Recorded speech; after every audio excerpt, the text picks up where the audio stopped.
Hi guys, this is CA Balakrishna. In this video, we will be revising Foreign Contribution and Regulation Act from economic laws.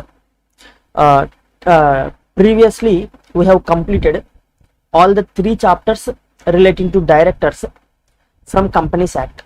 Okay, still we are having some chapters pending in the Companies Act. First of all, we'll cover this economic laws. After that, we'll again revise the Companies Act chapters. Okay, now starting with FCRA. If you see, before moving into this act, first of all we have to understand the meaning of the term foreign contribution. One second, I'll just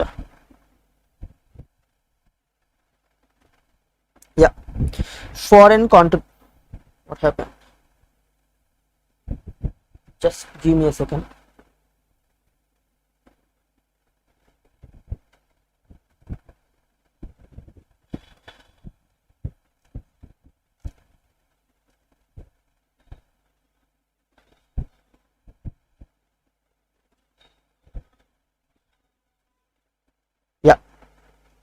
Okay, first of all we'll understand meaning of the term foreign contribution.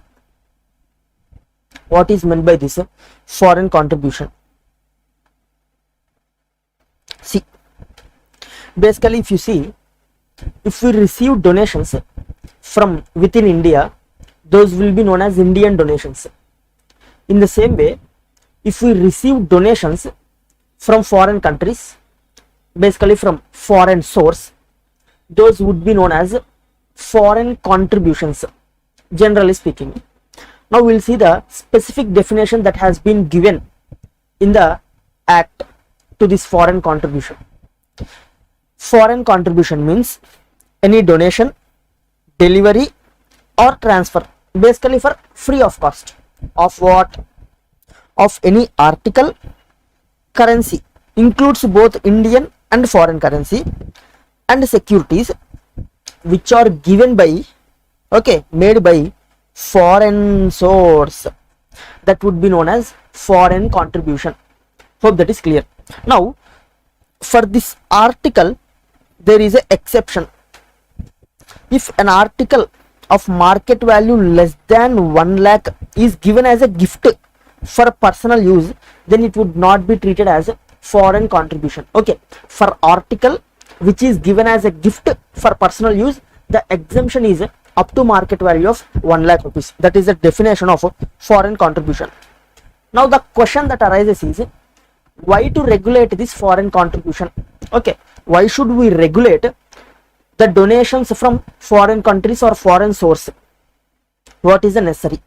Basically, the donations which are received from foreign countries, from some of the foreign countries, will be in such a way that those donations will be given to some organizations in India which are supporting terrorist activities or which are working for rising of communal tensions in India, and which are working to stop development of India.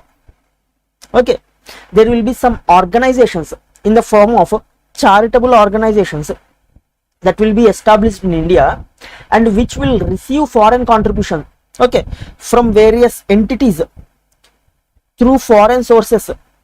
These entities which are in India will receive foreign contributions and will use that amount against to the development of India. Thereby there is a necessity to regulate the foreign contribution. See, the term used is regulate, not prohibition. On some people there is prohibition, and apart from those people, relating to all other people, the foreign contributions will be regulated. We will see how the foreign contributions will be regulated.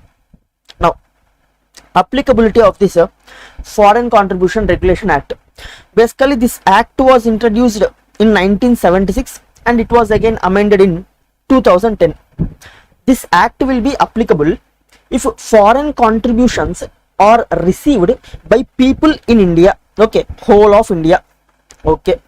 This act will also be applicable for foreign contributions received by Indian citizens who are outside India, that is NRIs. Okay, if NRIs receive any foreign contribution, even to them also this foreign contribution regulation act will be applicable.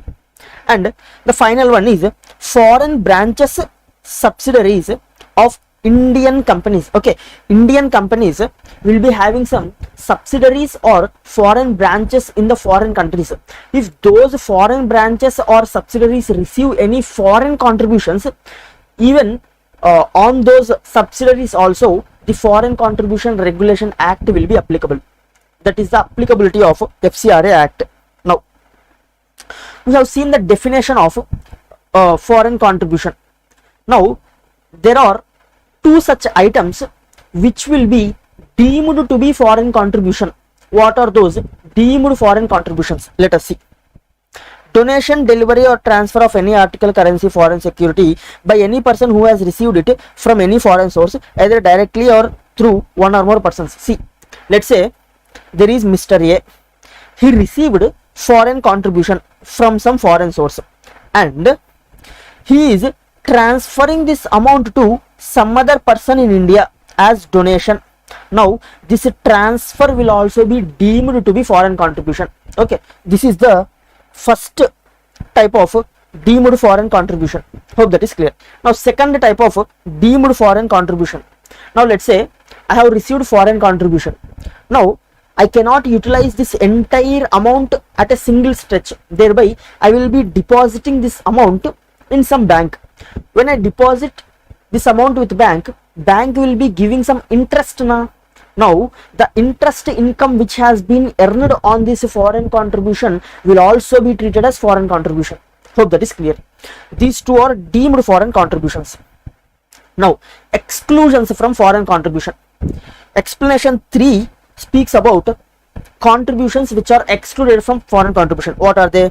If any amount is received from foreign source by way of fee. Okay, you have provided some services to some foreign entity or to particular person in the foreign country, and as a consideration for such a service they have given you some fee, that would not be treated as foreign contribution. Okay, next, towards the cost in lieu of goods or services. You have sold some goods or services and in return for sale of such goods you are receiving some consideration, even that would not be treated as foreign contribution.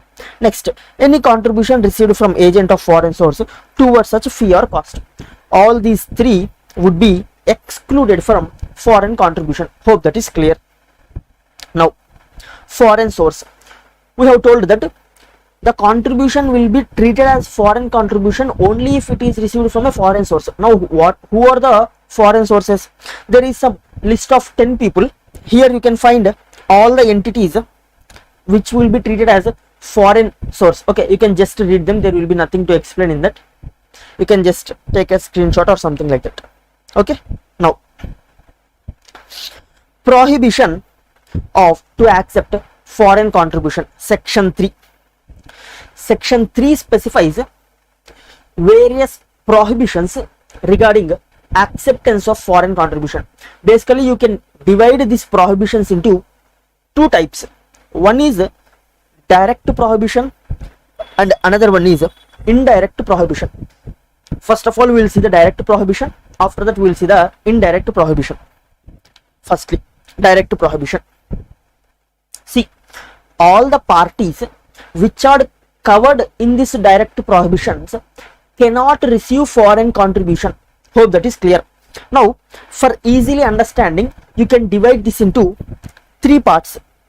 First part is related to politics, second one related to government servants, third one related to media related. Okay, now in the politics related, four people are prohibited from receiving foreign contribution. Who are they? Candidate for election, member of legislature, political party or office bearer, and any political organization as specified by central government. These four people cannot receive foreign contribution. Next, in government servants, public servants, judge, government servant, employee of any corporation, basically the public sector undertakings, these people cannot receive foreign contribution.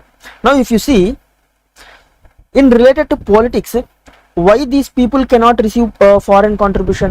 Because let's say for example, our Prime Minister Narendra Modi, okay, Modi ji, he received some foreign contribution for the purpose of his elections, okay, for conduct for to promote during the elections. A lot of money will be required.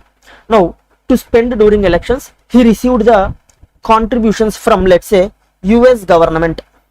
Okay, US government has given funds and Modi has won the elections. See, I'm just telling an example. This is not a real scenario. This is just an example. Now using these funds, Modi has won the elections. Now after Modi winning the elections, there will be an obligation on the Modi to work as per the directions given by the US, because US has provided funds to the Modi. Okay, since US provided funds to the Modi will be obligated to act as per the directions given by the US. Thereby, to prevent this types of scenario, the political people are prohibited from receiving the foreign contribution. The same would be in case of government servants and media related. Correspondent, columnist, cartoonist, editor, owner, printer, publisher of a registered newspaper, and audio or visual news company, association, and correspondent or columnist, cartoonist, editor, owner of same. All these people cannot receive foreign contribution. Hope that is clear. This is the direct prohibition. Indirect prohibition. See, there are two people on whom indirect prohibition is placed. First one, person resident in India. Okay, a person who is resident in India, and Indian citizen resident outside India, that means NRI.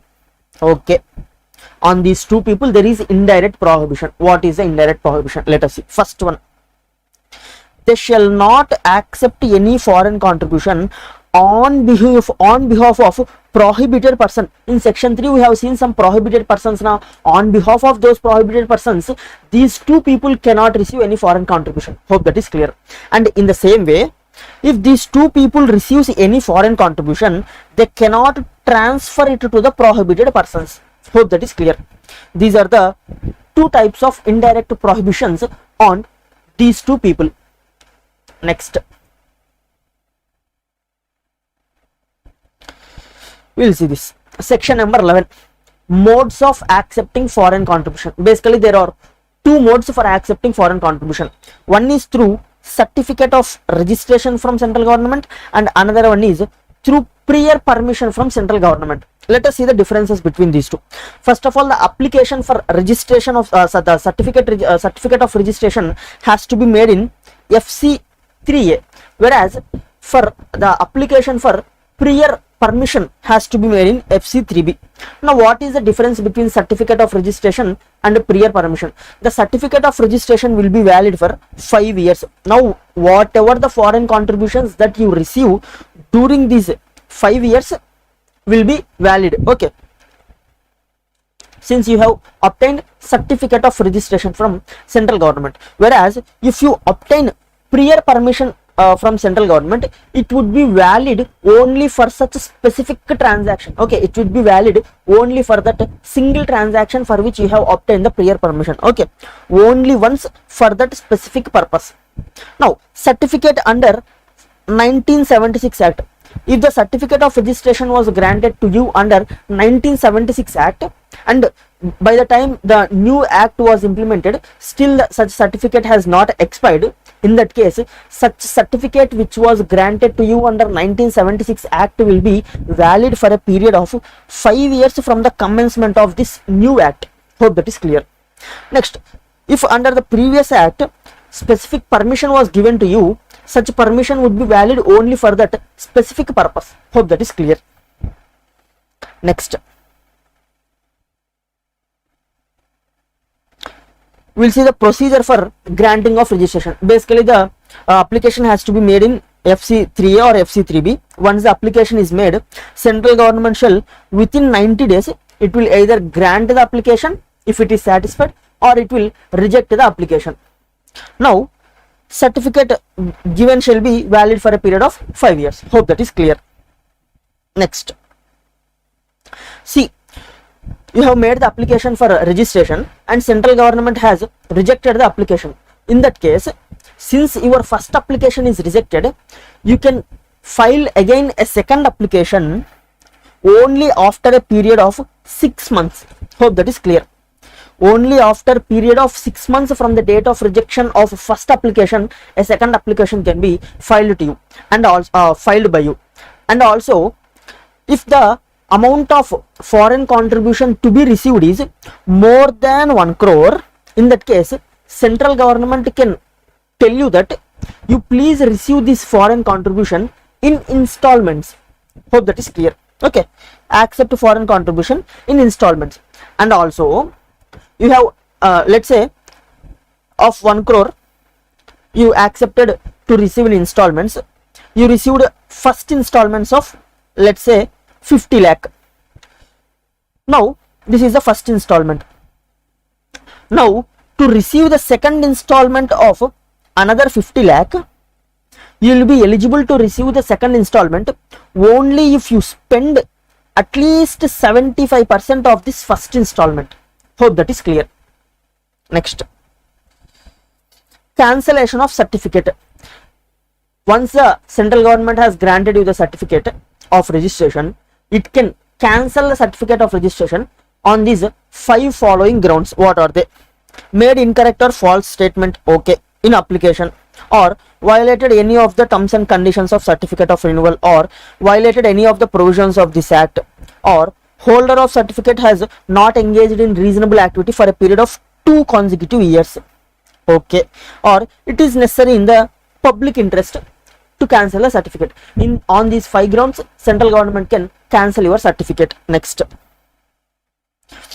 once the central government cancels your certificate, you cannot again make an application for the fresh registration certificate up to period of 3 years. Okay, that is, cooling period is 3 years. Hope that is clear. Next, suspension of certificate. See, the grounds of suspension will be same as that of cancellation only, but after seeing the grounds, if the central government feels that cancellation of certificate is not necessary, okay, for this type of offense, just a suspension is sufficient. If central government feels so, then it will suspend the certificate under section 30 for a period not exceeding 180 days. Okay, for a period not more than 180 days. Suspension can be maximum up to a period of 180 days only. Next, you yourself can voluntarily surrender the certificate. For surrendering the certificate, the application has to be made in form FC7. Now, CG, after conducting inquiry, if it satisfies that no contravention of this act has been made, then it will approve the surrender of certificate. Hope that is clear. Next, renewal of certificate. Basically the certificate will be valid for a period of 5 years. Now you can apply for renewal of certificate in the last 6 months. Okay, that means can be renewed within 6 months before expiry of period of certificate. Okay, after completion of 4 years 6 months, you can apply for renewal. The renewal fee would be 5,000 and application would be FC3C. Okay, and the renewal will be granted within a period of 90 days. Next, okay, this is not so. Now section number 7, this is important. See, section number 7 places a blanket prohibition on transfer of foreign contribution that has been received. See, no person who is registered and granted a certificate or has been obtained a prior permission under this act and receives any foreign contribution shall transfer such foreign contribution to any other person. Okay, a person who receives foreign contribution cannot transfer this foreign contribution to any other person. He has to use it himself. Hope that is clear. This is a blanket prohibition on transfer of the foreign contribution that is received. Next, restriction of the foreign contribution for utilization of administrative purposes. Basically, the foreign contribution that has been received by you cannot be utilized for speculative purposes. First of all, now what is meant by speculative purpose? See, you can find it here. Any activity or investment that has element of risk of appreciation or depreciation of original investment linked to market forces, including investment in mutual funds or shares, is known as speculative investment. And also, even in investment in chits, lands and similar types of assets is also treated as speculative investment only. Hope that is clear. You cannot utilize the foreign contribution for speculative investments. And also, you can utilize this foreign contribution for administrative purposes only up to an amount of 25% of foreign contribution. See, not more than 25% of foreign contribution shall be used for administrative expenses. If you want to use more than 25% of foreign contribution for administrative expenses, then you have to obtain prior permission of central government. Hope that is clear. Now, what is meant by administrative expenses? All the P&L items that you find, okay, in the P&L debit side, all those would be administrative expenses. Next, section 17, foreign contribution through scheduled bank. See, if you want to receive foreign contribution, you should open some bank account in India. Now, this bank account must be opened only in SBI bank, that too in Delhi branch. Okay, there is some specified branch in the Delhi. Only in that branch you have to maintain, you have to open the account in which you can receive foreign contribution. Hope that is clear. Apart from that branch, you cannot open an account in any other branch for receiving foreign contribution. Hope that is clear. See, basically, to regulate, it would be very easy to the central government to regulate the foreign contribution if all of them are received through the single branch. That is the reason why it is obligated on all the Indians to open a bank account with such a branch for receiving the foreign contribution. Hope that is clear. However, once you receive the foreign contribution into such a designated branch of SBI, you can transfer this amount to various accounts. Okay, these accounts which are opened with various banks, you can transfer the amount from that specified foreign contribution account to various accounts, and from there you can utilize. Hope that is clear. There is no prohibition on transferring the amount to further bank accounts. Hope that is clear. However, in this bank accounts, you should not receive any amount other than foreign contribution. Okay, all the amounts that are received into these bank accounts must be only related to foreign contributions. Hope that is clear. Next, yeah, intimation by person receiving foreign contribution.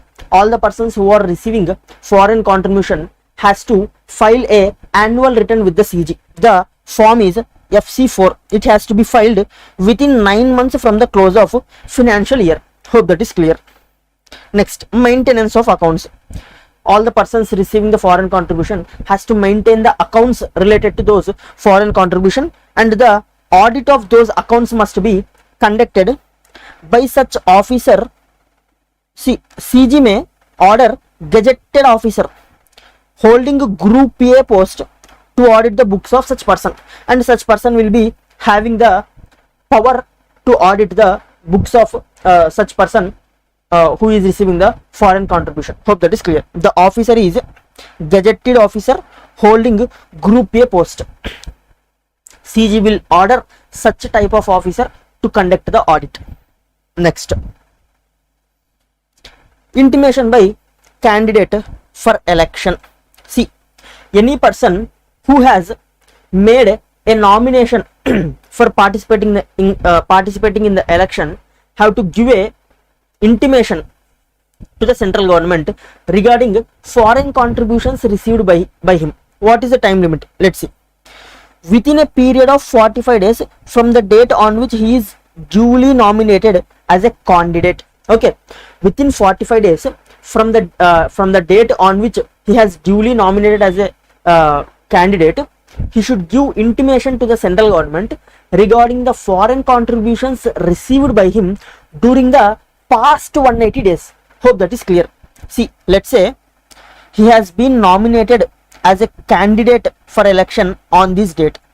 Now, within 45 days, he has to give intimation to the CG regarding foreign contributions received by him during previous 180 days. Hope that is clear.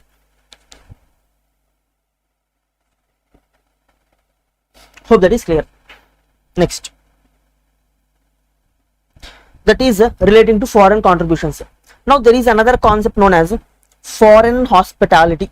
What is foreign hospitality? Basically, foreign contribution is in terms of money or in terms of goods or articles, whereas foreign hospitality will be in terms of service. Okay, let us see. Foreign hospitality means any offer not being purely a casual one, made in cash or kind by foreign source for providing a person with cost of travel to foreign country. Okay, the first type of service is cost of travel. Okay, providing expenses for cost of travel, or free boarding and lodging. Okay, that means for staying in such foreign country, making the arrangements. Transport, which is already covered, or medical treatment. These are the three types of services for which, if for these three types of services any amount has been received by the foreign source, then that would be known as foreign hospitality. See, unlike foreign contribution, foreign hospitality is not prohibited. Okay, foreign contribution was completely prohibited on certain people, whereas foreign hospitality is not prohibited. Foreign hospitality is permitted subject to permission of central government. We'll see that. See, if these 5 people wants to receive foreign hospitality, then they have to take prior permission of central government. Apart from these 5 people, if any other person wants to receive foreign hospitality, then there is no need for any prior permission from the central government. Now let us see who are these 5 people. First one, member of legislature, office bearers of political parties, judges, government servants, employees of any corporation or any other body owned or controlled by government. If these 5 people wants to receive any foreign hospitality, then they have to take prior permission of central government. Now see how to apply to the central government for permission. Apply to central government for prior permission in specified electronic form. Okay, there will be specified electronic form. In such form the application has to be made. Along with the application, there are also some attachments to be given. What are they? Invitation letter from the host country and administrative clearance of ministry or department concerned shall be attached to the application. Okay, if he has been invited to some country, an invitation letter might have been sent by such host country.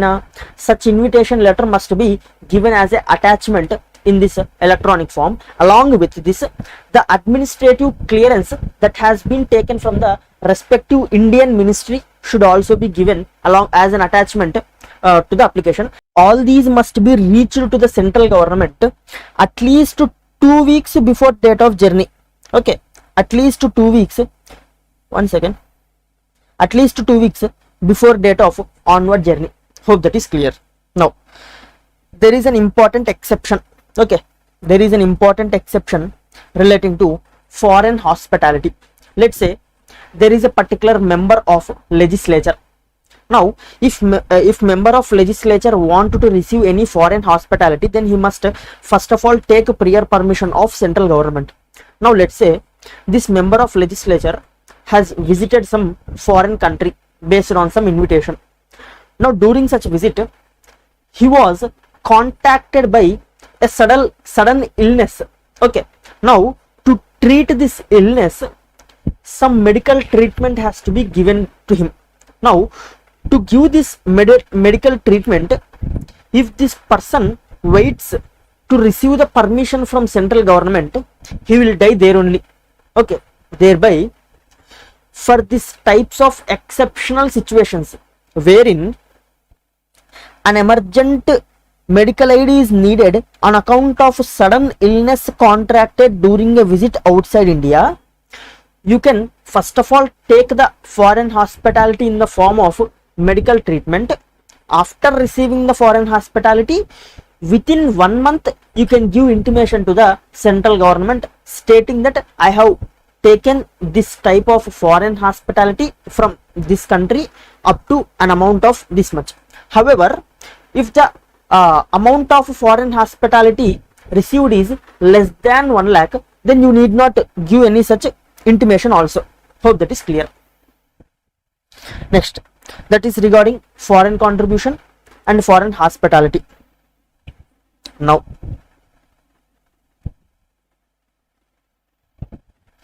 section number 28, which deals with confiscation.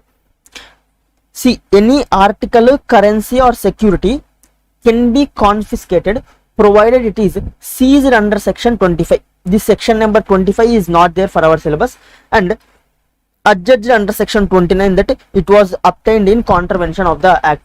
Simply it would be sufficient if you remember that any act, any article, currency or security which is obtained in contravention of this act can be confiscated by the central government. Next, adjudication. Section number 29, adjudication of confiscation. Under section 29, such article or thing has been confiscated, such a currency has been confiscated. Once it is confiscated, it has to be adjudged. See, if the value of such article or currency is less than 10 lakh rupees, then it will be adjudged by officer not below the rank of assistant sessions judge. However, without any limit, it can be adjudged by sessions court. That means if the value is more than 10 lakh, it must be compulsorily adjudged by sessions court only.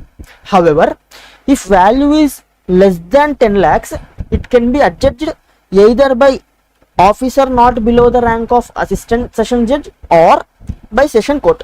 Hope that is clear. Now, appeal against this adjudication. See, appeal against order of confiscation. If the order is passed by the officer specified under section 29 subsection 1, then the appeal can be made to the sessions court. If the order is passed by session court itself, then the appeal can be made to the high court. Hope that is clear. Now, appeal is to be preferred within 1 month from the date of communication. However, appellate authority may allow further 1 month. Basically, the time period is 1 month plus 1 month. Hope this is clear. Next, appeal against order adjudging as political in nature. See, basically if you see under section 3, political parties are prohibited to receive foreign contribution. Thereby what these political parties will do is they will establish some organizations, okay, which will be of not political parties, but the actions of these organizations will be such as that of a political party. Now, the foreign contributions will be received by these organizations and will be transferred to the political parties. Thereby, to prohibit this type of transactions, central government can, under section 5, can declare any organization which is having objectives as of a political party as an organization of political nature. Okay, such order of declaration of any organization as organization of political nature can be passed by central government under section 5. Against such order also appeal can be filed. Hope that is clear. Now, refusal to grant registration.